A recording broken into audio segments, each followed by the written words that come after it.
అందరికీ నమస్కారం. జెనీ వేవ్స్లో కాలాన్ని దాటిన కథలకు తిరిగి స్వాగతం.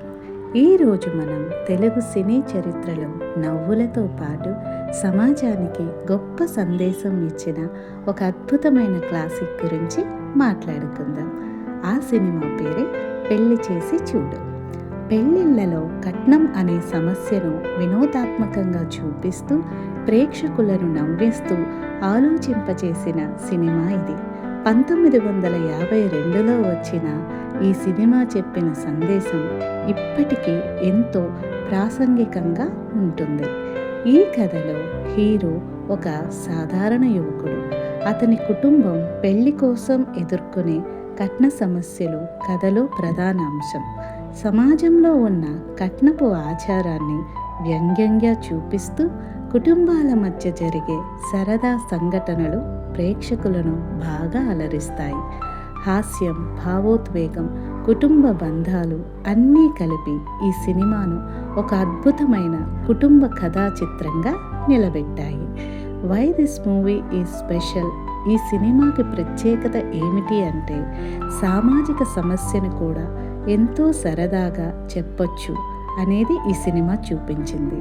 ఎన్టీ రామారావు గారి నటన, సావిత్రి గారి అందమైన అభినయం మరియు అద్భుతమైన హాస్య సన్నివేశాలు సినిమాకి మరింత ప్రాణం పోశాయి. అలాగే దర్శకుడు ఎల్వి ప్రసాద్ గారి దర్శకత్వం ఈ సినిమాని చిరస్థాయిగా నిలిపింది.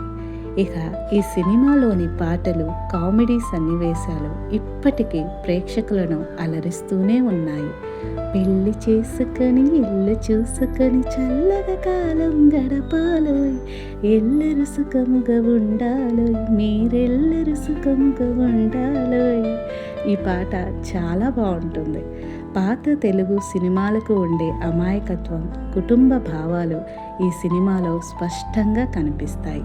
పెళ్లి చేసి చూడు కేవలం ఒక సినిమా కాదు, సమాజానికి అద్దం పట్టిన ఒక అద్భుతమైన క్లాసిక్. మీకు ఈ సినిమా గుర్తుందా? ఈ సినిమాలో మీకు నచ్చిన సన్నివేశం ఏది? కామెంట్స్లో తప్పకుండా చెప్పండి. ఇలాంటి మరెన్నో కాలాన్ని దాటిన కథల కోసం జెనీ వేవ్స్ని సబ్స్క్రైబ్ చేయదు మర్చిపోవద్దు. మీకు నచ్చిన ఏదైనా సినిమా గురించి నేను మాట్లాడాలి అనుకుంటే కమెంట్ బాక్స్లో పోస్ట్ చేయండి. మీరందరూ బాగుండాలి, సంతోషంగా ఉండాలని కోరుకుంటున్నాను. అందరికీ నమస్కారం. ఉంటానండి. మరొక సినిమాతో కలుసుకుందాం. Bye bye.